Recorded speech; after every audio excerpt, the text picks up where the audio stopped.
জাতীয় বিপ্লব ও সংহতি দিবস কবে? উত্তর ৭ নভেম্বর। প্রশ্ন ২। ফ্যামিলি কার্ড কর্মসূচি বাস্তবায়নের দায়িত্বে কোন মন্ত্রণালয়? উত্তর সমাজ কল্যাণ মন্ত্রণালয়। প্রশ্ন ৩। ত্রয়োদশ জাতীয় সংসদে মোট কতজন নারী সংসদ সদস্য রয়েছেন? উত্তর ৫৭ জন।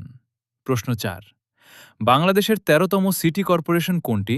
উত্তর বগুড়া। প্রশ্ন ৫। বাংলাদেশে হামের জন্য কোন টিকা দেওয়া হয়?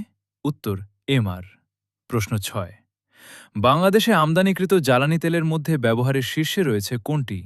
উত্তর ডিজেল। প্রশ্ন ৭।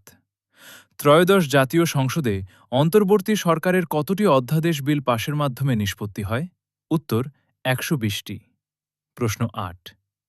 যুক্তরাষ্ট্র ও ইরানের মধ্যে যুদ্ধবিরতি শুরু হয় কবে? উত্তর ৮ এপ্রিল ২০২৬। প্রশ্ন ৯। যুক্তরাষ্ট্র ও ইরানের মধ্যে যুদ্ধবিরতিতে মধ্যস্থতা করে কোন দেশ? উত্তর পাকিস্তান। প্রশ্ন ১০। ভিয়েতনামের বর্তমান প্রেসিডেন্ট কে? উত্তর তো লাম। প্রশ্ন ১১। ইরাকের বর্তমান প্রেসিডেন্ট কে? উত্তর নিজার আহমেদ। প্রশ্ন ১২। কিং ফাহাদ কজওয়ে কোন দুটি দেশের একমাত্র সংযোগকারী সড়কপথ? উত্তর সৌদি আরব ও বাহরাইন। প্রশ্ন ১৩। নাসার আর্টেমিস ২ মূল মহাকাশযানটির নাম কি? উত্তর অরিয়ন। প্রশ্ন ১৪। চন্দ্রাভিযানে যাওয়া প্রথম নারী কে? উত্তর ক্রিস্টিনা কোচ। প্রশ্ন ১৫। ৫২তম জি৭ শীর্ষ সম্মেলন কবে অনুষ্ঠিত হবে? উত্তর ১৫ থেকে ১৭ জুন ২০২৬। প্রশ্ন ১৬।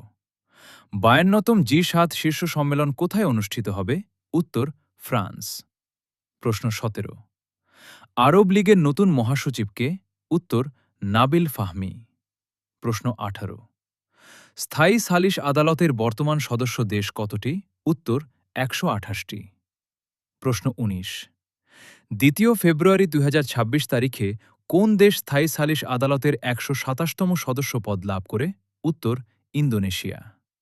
প্রশ্ন ২০। ৪ এপ্রিল প্রফেসর